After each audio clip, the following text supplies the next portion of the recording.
কলকাতাকে যানজট মুক্ত করতে রিং রোড, কলকাতাকে ঘিরে রাস্তা, উদ্যোগ রাজ্য সরকারের। খড়গপুর আইআইটিকে সমীক্ষার দায়িত্ব।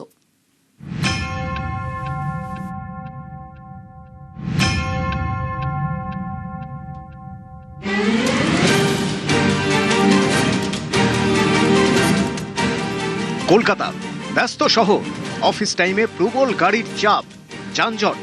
যত দিন যাচ্ছে এই চাপ আরো বাড়ছে। সমস্যা মেটাতে এবার রিং রোড তৈরির উদ্যোগ নিচ্ছে রাজ্য সরকার। রিং রোড অর্থাৎ কলকাতাকে ঘিরে তৈরি হওয়া রোড। 4টি জেলা ছুঁয়ে যাবে এই রিং রোড। হাওড়া, কলকাতা, দক্ষিণ 24 পরগনা, উত্তর 24 পরগনা। এর জন্য খড়গপুর আইআইটিকে সমীক্ষা করতে বলেছে রাজ্য সরকার। তারা একটি প্রাথমিক নকশাও করেছে। প্রাথমিকভাবে ঠিক হয়েছে কলকাতায় গঙ্গার ধার ঘেঁষে তৈরি হবে 4 অথবা 6 লেনের রাস্তা। এই রিং রোড ছুঁয়ে যাবে হাওড়ার পাঁচলা থেকে বাউরিয়া, গঙ্গা পেরিয়ে বজবজ, মহেশতলা, গার্ডেন রিচ, সেখান থেকে আমতলা, সোনারপুর, বারুইপুর। এই রাস্তাই আবার পাঁচলা থেকে কোনা এক্সপ্রেসওয়ে, বেলঘরিয়া এক্সপ্রেসওয়ে হয়ে কল্যাণী এক্সপ্রেসওয়েতে মিশবে। সারা দেশ জুড়ে তো রিং রোড তৈরি হয়েছে মোদীজির নেতৃত্বে এনডিএ সরকারের আমলে।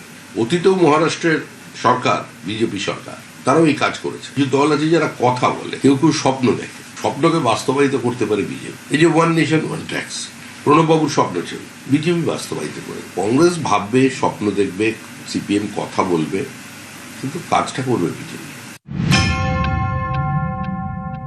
মানুষের সুবিধার্থে রাস্তাঘাট, যোগাযোগ ব্যবস্থা বাড়লে ব্যবসা বাণিজ্য বাড়বে, সবকিছুই বাড়বে, সেই জন্য উন্নয়ন বাড়বে। সেই জন্য মানুষের সুবিধার্থে এই রিং রোড যে সবগুলো জেলাকে একসাথে যুক্ত করছে, এটাই সবচেয়ে বড় পাওয়া। আগামী দিনে এই পশ্চিমবাংলা পুরো ভারতবর্ষকে নেতৃত্ব দেবে। কলকাতার আশপাশের জেলা হাওড়া, উত্তর 24 পরগনা এবং দক্ষিণ 24 পরগনা, এক জেলা থেকে অন্য জেলায় যেতে হয় কলকাতা হয়ে। ফলে কলকাতায় গাড়ির চাপ বাড়ে, রাস্তায় গাড়ির গতিও কমে, তৈরি হয় যানজট। এই সমস্যা মেটাতে, কলকাতার গতি বাড়াতে রিং রোড তৈরির পরিকল্পনা। 4 জেলাকে আউটার করিডোর রোডের মাধ্যমে এবার একত্রিত করবে একটাই রাস্তা। আর যাতে কলকাতা শহরের যানবাহনের গতি আরও বৃদ্ধি পাবে, তার পাশাপাশি এক জেলা থেকে অপর জেলায় কানেকশন বা যাতায়াত হবে আরও সুবিধাজনক। ক্যামেরা বিপুলের সঙ্গে সুস্মিতা, নিউজ 18 বাংলা, কলকাতা।